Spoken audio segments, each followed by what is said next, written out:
আসসালামু আলাইকুম। হাসিনার কূটনৈতিক পাসপোর্ট বাতিল, বিপাকে ভারত। অর্থাৎ যেই কূটনৈতিক পাসপোর্ট যেটাকে বলা হয় লাল পাসপোর্ট, সেটি এমপি মন্ত্রীরা পান, প্রধানমন্ত্রী পান। সেই পাসপোর্ট বাতিল করা হয়েছে। তাহলে কি হবে?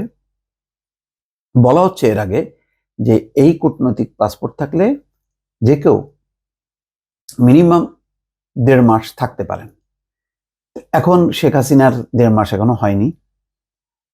তিনি দেশ ছেড়ে পালিয়েছেন 5ই আগস্ট। তো আগামী কিছুদিনের মধ্যে সে 1.5 মাস পার হয়ে যাবে। তারপর তিনি কি করবেন? এটি নিয়ে রিপোর্ট করেছে অনলাইন ফ্রান্স 24, মানবজমিন সেটি প্রকাশ করেছে। ভারতের বিড়ম্বনা হলো এই, ভারত রাজনৈতিক আশ্রয় দিতে চায় না। আর রাজনৈতিক আশ্রয় দিয়ে স্থায়ীভাবে বাংলাদেশের সঙ্গে যে তাদের সম্পর্ক, সে সম্পর্ক নষ্ট করতে চায় না। নরেন্দ্র মোদী এবং ইউনূস সাহেব কথা বলেছেন, তারা সম্পর্ক উন্নয়নের কথা বলেছেন, এবং ইউনূস সাহেব বলেছেন যে এখানে সংখ্যালঘুদের কোনো ভয় নেই, তারা বাংলাদেশের অন্য মানুষের মতনই পুরো নিরাপত্তায় থাকবে। ইতিমধ্যে প্রণয় ভার্মা তিনি দেখা করেছেন প্রফেসর ইউনূসের সঙ্গে। স্বাভাবিকভাবে ভারত শেখ হাসিনার কারণে বাংলাদেশকে হারাতে চায় না। ফলে ভারত যখন কি বাংলাদেশের সাথে নতুন একটি সম্পর্ক বা নতুন পরিস্থিতিতে নতুন সম্পর্ক গড়ে তুলতে চায়, সেখানে সামনে বাধা হয়ে দাঁড়ায় শেখ হাসিনা, যার বিরুদ্ধে মানবতা বিরোধী অপরাধ, গণহত্যার অভিযোগে ইতিমধ্যে ট্রাইব্যুনাল গঠন করা হয়েছে। শেখ হাসিনা সহ 10 জনের বিরুদ্ধে তদন্ত চলছে। তদন্তের পরে যখন তার বিরুদ্ধে ওয়ারেন্ট ইস্যু হবে, অর্থাৎ আত্মসমর্পণ করার জন্য আন্তর্জাতিক আদালতে বলা হবে, তখন কি হবে? ইতিমধ্যে বাংলাদেশে যে গণহত্যা হয়েছে তার প্রমাণ পেয়েছে আন্তর্জাতিক গোষ্ঠী, এবং জাতিসংঘ তদন্ত টিম পাঠানোর লক্ষ্যে একটি কারিগরি টিমও পাঠিয়েছে। 3 সদস্যের কারিগরি টিম, তারা সফর শেষ করে তারা জাতিসংঘে যাবে এবং সেখানে তদন্ত কমিটি কিভাবে কাজ করবে, বাংলাদেশের সরকার কিভাবে সাপোর্ট দেবে, সেই ব্যাপার খুঁটিনাটিগুলো তারা দেখবেন এবং তদন্ত দল আসবে। যেখানে শেখ হাসিনার বিরুদ্ধে গণহত্যার অভিযোগে দেশি এবং আন্তর্জাতিক তদন্ত, সেখানে ভারতের অবস্থাটা কোথায়? ভারত কি গণহত্যার দায়ে অভিযুক্ত কাউকে ভারতে আশ্রয় দিতে পারেন? যদি তিব্বতের সেই দালাই লামার কথা আসে, তো চীনের সাথে ভারতের যে সম্পর্ক, সেটা তো সবাই জানে, সেটা হলো একেবারেই দাগুল সম্পর্ক। তো বাংলাদেশের সাথে তো সেরকম সম্পর্ক তারা রাখতে চায় না।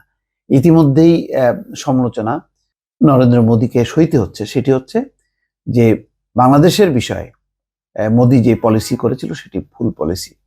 তারা জনগণের সাথে সম্পর্ক না করে তারা ব্যক্তি এবং দলের সঙ্গে করেছে। তার খেসারত নয়াদিল্লি এখন দিচ্ছে।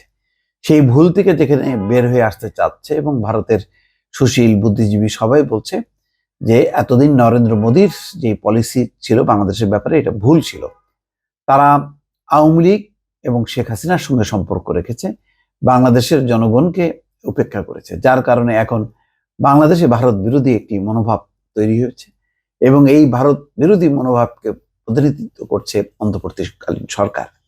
তো সুতরাং এখন বাংলাদেশকে পরিত্যাগ করা ভারতের পক্ষে সম্ভব না, আঞ্চলিক নিরাপত্তা, বাণিজ্য, নানান কারণে। কিন্তু প্রশ্ন হচ্ছে যে শেখ হাসিনা ভারতে আশ্রয় নিয়েছে, ভারত এখনো সিদ্ধান্ত নেয়নি তাকে নিয়ে আসলে কি করবে। পুরোটাই একেবারে অন্ধকারে আছে। এখানে শুধু ভারতের ক্ষমতাসীনরা না, ভারতের যারা বিরোধী পক্ষ, কংগ্রেস, তারাও সহানুভূতিশীল শেখ হাসিনার ব্যাপারে। ক্ষমতাসীনরা তো বটেই, কিন্তু কোনো পক্ষই আর কুল কিনারা করতে পারছে না যে শেখ হাসিনাকে নিয়ে তারা কি করবে। শেখ হাসিনার পথ যেহেতু ইউরোপ আমেরিকার দরজা বন্ধ, তাহলে আর কোথায় আশ্রয়? একমাত্র আশ্রয় দিতে পারে ভারত। কিন্তু ভারতের জন্য এইরকম সিদ্ধান্ত নেওয়াটা খুবই রাজনৈতিকভাবে ঝুঁকিপূর্ণ। আবার যেহেতু কূটনীতিক পাসপোর্ট বাতিল হয়েছে, সুতরাং নিয়ম অনুযায়ী 1.5 মাসের বেশি থাকতে পারবে না শেখ হাসিনা, নিয়ম অনুযায়ী কোনো দেশে। তাহলে কি হবে? এর উত্তর এখন পর্যন্ত ভারতীয় কর্তৃপক্ষের কাছে নাই। পুরোটাই তারা অন্ধকারে আছে, কোনো ব্যাখ্যা বিবৃতি তারা দিতে পারছে না। সাংবাদিকরা যখন নাকি ভারতের পররাষ্ট্র দপ্তরে প্রশ্ন করছে, তারাও নিরুত্তর থাকছে। সব মিলিয়ে একটা গভীর একটা সংকটের মধ্যে পড়েছে। একদিকে শেখ হাসিনা, অন্যদিকে হচ্ছে বাংলাদেশ। কাকে বেছে নেবে নরেন্দ্র মোদী? সেটাই এখন সবার প্রশ্ন। দর্শক ভালো থাকবেন, আল্লাহ হাফেজ।